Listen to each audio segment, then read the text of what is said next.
So today's show, I have my friends in second grade. Imani Wainwright here. Hey guys. Throw it out there. What's your testimony? All right, y'all. I'm going to be very, very, very transparent. Do it. So just a trigger warning, discussing depression and suicide. That can be, kind of triggering for some people, but at the end of the day, it needs to be said. I feel like, especially within some communities, especially like in the Black community, it's not talked about a lot. I feel like our generation is bringing more awareness to mental health and whatnot, but a lot of people, I don't think, realize the spiritual aspects of depression and anxiety and whatnot. First of all, I just want to start by saying, hey guys, so before we continue with what she's saying, I am giving away a gift in this video, so make sure that you stay until the end to see what I'm giving away and how to enter. God did not give us the spirit of fear. He did not give us the spirit of anxiety. That is nothing but the devil. I'll say that. Nothing but the devil. Yes. God not make us to say, oh, you are amazing creation, but let's bring some anxiety in there. Let's bring some fear. It's not God. So as soon as you start to feel that, I need to go ahead and cast that out with the blood of Jesus, okay? Because we're not having that. So I've always grown up Christian. Me can even rocking it since second grade, that season or anything, But as you get older, life does start to happen. And I don't mind saying I've always been very blessed and highly favored. God has always kept me. I grew up in a great Christian household, but I'm 26 now, and things in my life started to shift. I feel like God kind of does give us warnings like, brace yourself, this is happening. When you start getting that wake-up call in the midnight hour and you start finding yourself waking up randomly, at the exact same time constantly, one thing about it, there are no coincidences in this walk of faith. I'm telling you, it's crazy. And I was like, why am I waking up like this? Something is in my body. And I wholeheartedly believe God was trying to speak to me. One thing about it, God's a gentleman, but he's not going to force his way into your life. He's going to say, hey, I'm trying to come in, but he's not answer the door, right? But if you don't want to, he's not going to bust in. You got to allow him to come in, And so I kept ignoring it. And I know it was a couple months ago, probably maybe 3 or 4. God kept telling me, "Be still." I'm like, all right, that's not going to do anything. But I didn't really understand the meaning of to be still. He's saying, I need you to calm down, chill out, because I'm trying to tell you something. So I'm not gonna lie, I have been growing through this season. It has definitely been very, very, very challenging throughout my life. And it got to a point I got really, really depressed. I got to a point where I was using alcohol as my God. There's no way of saying it. When I had an issue, I'm gonna go to alcohol. When something is happening, I understand it, I wouldn't pray, I'll go straight to alcohol. And it got to a certain point, God was like, Imani. And at one point, by the grace of God, one thing about it, if you take a small step forward, God's like, that's all I need you to do. Boom, and I got you. And I had to be transparent. The faith step. That part, exactly. And I had to be transparent to God. I need your help. I'm trying to do this on my own. It's not working. And by the grace of God, I'm telling you, I did not even, for some reason, I was a craving alcohol like I used to. And I'm like, it'd be like, that happens. That, right, exactly. I'm like, hang on, so something happened. Let me go ahead and get, a bottle right quick. And I'm like, I don't want this. And, y'all, it sounds like so, maybe cliche, but it's so crazy how that's your go-to all the time.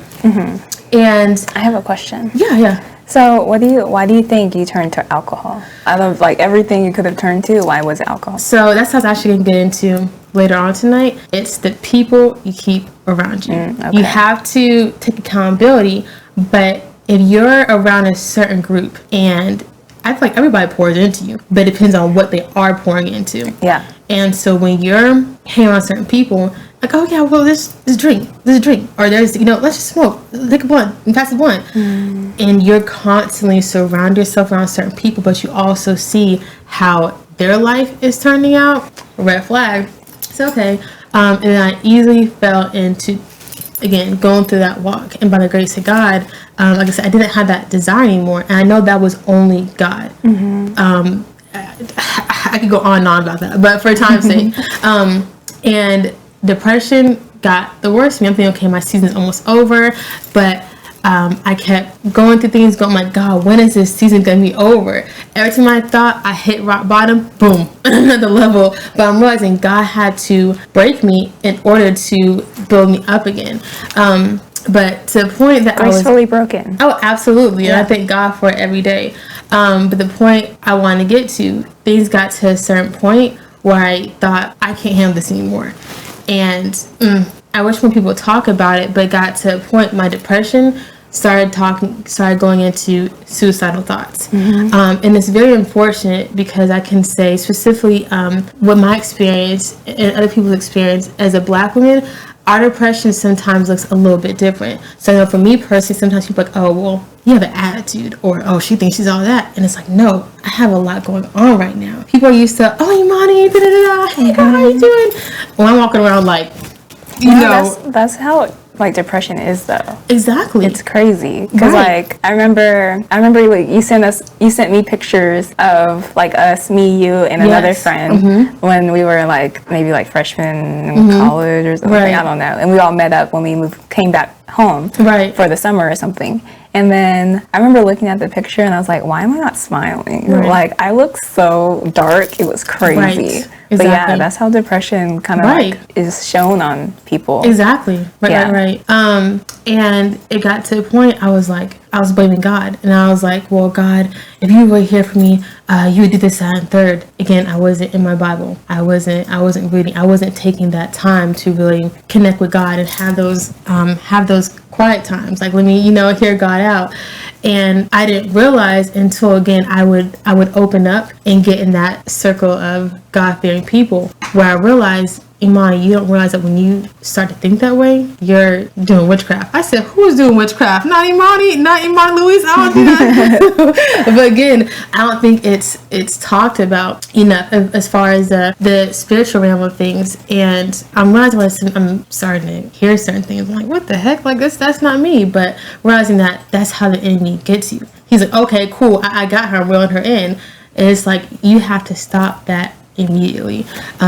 And I don't know, I really wish people would realize, like, it's when the enemy, he knows the great destiny that God has for you, he will do literally any and everything to stop it. And if anybody does have those feelings, or you feel like you don't have anybody to speak to or anything of that sort, you can always go to God. Like, it's just had to have that quiet time, find that prayer closet, and it's like, all right, God, like, I'm gonna let you have it, because we're not meant to have that burden on ourselves. And a lot of times you think, okay, I got it, but that mental health is a serious thing, and you really do have to rely on God to, help you out those things. Yeah, absolutely. Like, I know there are times, especially like this week, I had a lot going on, and I was like, Lord, please handle this. I don't want to deal with this right now. Right, exactly. Like, get me through whatever this is going on this week. So yeah, definitely depending on God is so important. Absolutely. So with your testimony, how has it been? Like, how are you feeling now compared to before? Like, I know you said you're depressed. Right. But what's the other side of that look like? So if I can be transparent, I have not made it to the other side yet, but I know I'm so close to my breakthrough. But the only difference between Imani now versus Imani 6 months ago is I know that God is never going to leave me, that my foundation is placed on solid ground. Like, my Alpha, my Omega, God is not going anywhere. And instead of me putting that burden on myself, I know I'm literally putting this on God. And so my mindset was before is like, I knew how powerful God was. My whole mindset was, okay, well, he can create the sun, the moon, the earth. He can have it to where we are on this planet, where it's not too far away, where we'll freeze, but also not too close enough to where we'll burn up. He can do all this, but Imani, you can't rely on him. You have to do this. It's like, Imani, like, girl, get it together, You can depend on him. Exactly. And it's so much better knowing that I can depend on God and not have to do this by myself, So I'm almost there on the other side, but I will praise God for the good and the bad, because he is good regardless. Yes, absolutely. So what's your transformation been like? So, like, leaving sin behind and things like that. How has that been?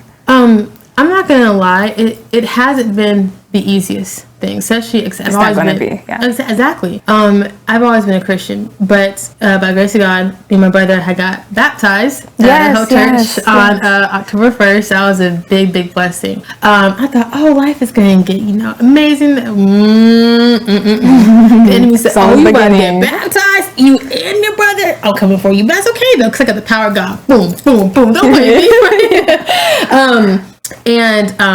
But I'm okay with that, knowing that the God I serve is an amazing God. So you can try me, but you can't touch me, and it's so beautiful. It's not easy, because I'm not in the armed services, but I am in the army of the Lord, literally. Yes. And sometimes you do feel like you do have a target on your back because you are a child of God. But you gotta understand, like, the battle that we're fighting, the war is already won, point blank, period. So it's not easy, but God's got me, so I'm chilling. I'm good. Yes, I love that. And I like, just knowing you, like, I can see just like you flourishing right now, and I love it. Thank you. Like, I know I keep telling you, like, I love this, but I do. Like, you just have a light within you. And I'm just happy that she's here talking about it too, because like, I do think it's very needed, especially for like young women and everything. Absolutely. And especially Gen Z, because Gen Z is like the most like depressed and exactly anxiety filled and mental health ridden and stuff like that. So, and I think the answer to that is through Jesus. So literally. Yeah. So do you have anything else you would like to add or sprinkle in about Jesus or your testimony or anything like that? As far as my testimony, and I'll touch on it later on, but I feel like the circle that you have around you, the company you keep around you, is so, so important. What really got me through this is my good friend, Rihanna, enjoying this Bible study called The Circle. It has... God kept telling me that he was going to remove certain people out of my life, but what's that Bible verse? It's like the locust, and God will give you... I should have written it out. Glory to God. It's okay, we'll come back to it. But basically, God will always restore what he takes away from you, and he will also give it back to you even better. Being this Bible study, oh my God, these are even my lifelong people, my family, because even though we started off, it's a Zoom Bible study for women's in a co-ed, I've got an opportunity to go to revivals and a women conference and meet these people in life, and it is just so amazing. So I'm like, those friends who were my friends, I hope you do well. I'll pray for you. But I have these people that are so amazing, and this circle that you keep around you to encourage you and to lift you back up and pour into you. You can't do that to yourself. It's just so, so important. Yeah. Instagram is TC__the circle. It's an amazing, amazing group, godly people, and I love it. Yeah. So after this, go head over there. Absolutely. All right, everyone. Thank you so much for watching this video. I hope you enjoyed. I'm giving away this She Reads Truth Bible. All you have to do to enter this giveaway is make sure that you're signed up to my email list. Even if you are not signed up to my email list, it's a good idea to join, because I am giving away Christian encouragement straight to your inbox. So hope to see you over there. See you in the next video.